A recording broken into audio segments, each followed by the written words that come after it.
لو بتعرف تحب الناس اللي بتحبك فأي فضل ليك، الناس كلها بتعرف تعمل كده.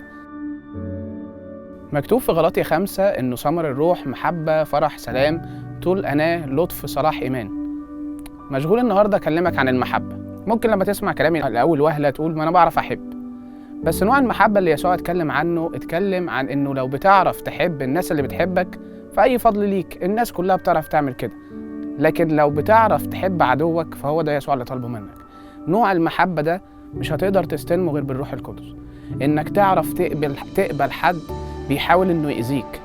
ده نوع محبة مختلف، إنك تبقى هادي فعلا لما تشوفه. لو تسمع كلامي ده وتحس إنه مش عملي، من فضلك صلي واطلب من الروح ربنا إنه يديك المحبة دي، محبة لكل اللي حواليك، اللي بيحبك واللي مش بيحبك. لأن يسوع كان كده، يسوع على الصليب طلب مغفرة للناس اللي بتصلبه. فأشجعك النهاردة تصلي، تطلب من يسوع إنه يديك محبة لكل الناس اللي أنت بتتعامل معاها. ربنا معاك.